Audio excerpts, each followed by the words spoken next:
but basketball was my first love. Rawlings in the Yale offense on the move, flipped it outside to Shohfi. Great hit by the Harvard defense, and Shohfi kept his feet for a little while, made a positive gain out of it to bring up second down here. You have to be impressed.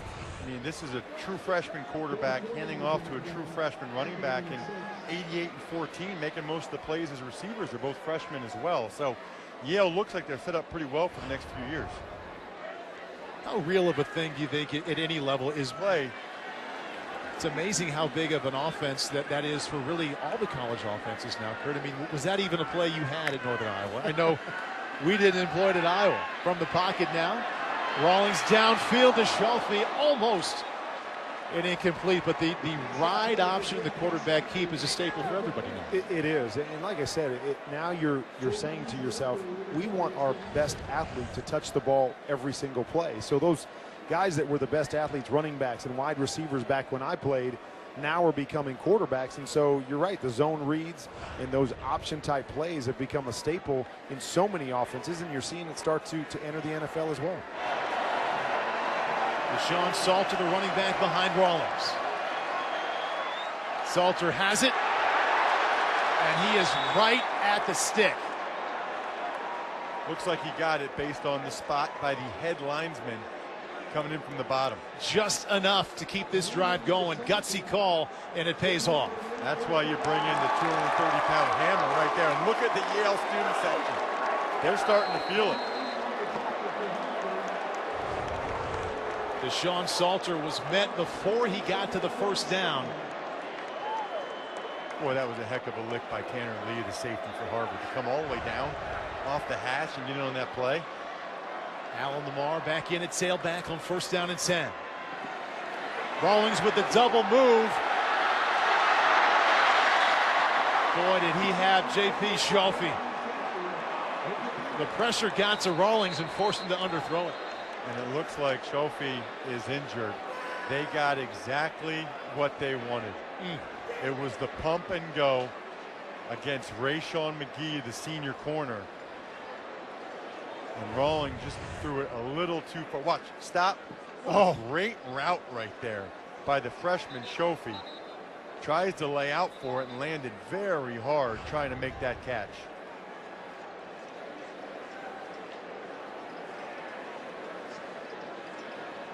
Back to the game right after this. Let's take a look one more time at that play right there. J.P. Shohfi, the true freshman wide receiver at the top, working against Rayshawn McGee. What a great move. Stop and go, lays out, just gets his right arm on it. Not able to make the catch. Look at that route, Paul. Perfect, just not able to get it, just a little bit off between he and Rawlings. Good news to see him walk off under his own power. Richie Ryan providing the pressure to Kurt Rawlings to force him to throw it in a way he didn't want to. And a great sell job back to the route you just showed by Shohfi. So many times you see a receiver rush it right when he's selling the initial cut. Yeah. He sold it, he stopped. It's everything you wanted. You just had the pressure to make the throw inaccurate. Penn 42-20. They're guaranteed a piece of the Ivy League title. We'll see if Harvard can say the same after the next 7:35. The job he's done at Penn. 2 years now as the head coach there, 2 Ivy League titles. Second down 6 now. 15 out of 28 is Kurt Rawlings. Keeps it himself. This is his 10th run. Another Yale first down. Kurt Rawlings, 10 carries now for over 70 yards. He's doing a really nice job with these fakes. A lot of the Harvard defense thinks that Lamar has it, he doesn't, and Leo Haney again on the outside, the tight end, getting the seal block. You gotta love the freshman telling the crowd to get it going. I don't blame him. He's never played in front of a sold-out crowd like this before, 30,000 plus. For the game, we've got some real excitement here. 14-14, 4:19 left, third down and goal. Yeah, that look. That's how Harvard's feeling right now, trying to keep Yale out of the end zone and trying to keep the game all tied. What are you looking for here, run or a run-pass option? Yeah, I think there's really only two options. It's either going to be some type of zone read play for Rawlings and Lamar, or you get Rawlings on the move and see if he can throw the ball or run it in. I like getting him on the flank somehow, some way. That would make sense. Rawlings has 10 carries for 74 yards. The tailback to his left, Alan Lamar, has 1 touchdown already. From the pocket to the air, Reed Klubnik, touchdown Yale. Had it just long enough, and the Bulldogs take the lead.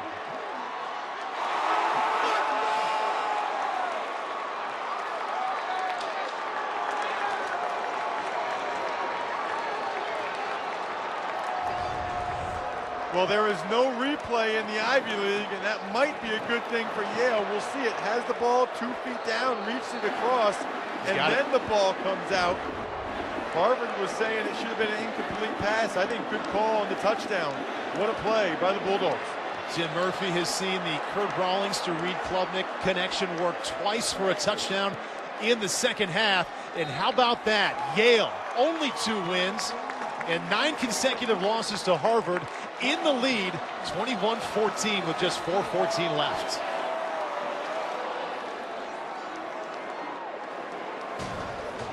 Offense, 5-yard penalty, 4th down. A little more time to talk about it. We're seeing Harvard with only 14 points, Ross, against this Yale team that came in last in the Ivy League at 36 points per game. Incredible. That's why they throw out all the cliches when you're playing games like this. Throw the records out, stats don't matter. When you've lost 9 straight times to your rival, it might as well be 90. Justice Shelton Mosley wide to the left, and Anthony Ferkser inside to the right. Viviano in trouble, incomplete, and that'll do it.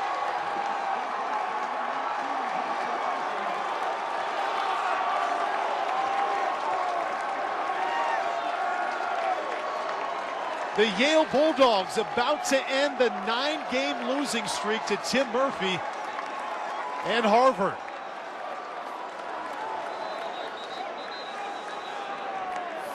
Tony Reno 0-4 in his tenure against Harvard, about to taste victory in the game for the first time. Can't stop the clock. Those students look ready to pounce right now. Nothing's keeping them off the field. Very emotional moment, really, for everybody involved here. Victory formation for Yale in the game, and that's how their season will end. Now, how do you make 3-6, 3-7 feel good, Ross? You come to Cambridge and win 21-14. The streak in the game is over.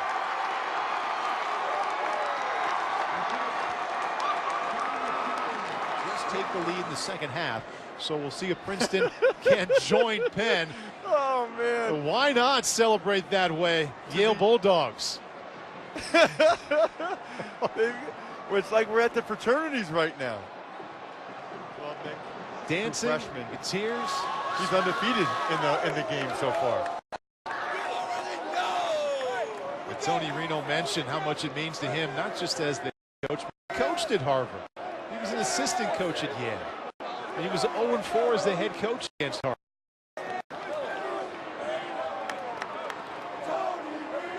You know, Paul, earlier this year, I was at the Penn State-Ohio State game. This is the second time to see these guys do the alma mater. Let's hear it.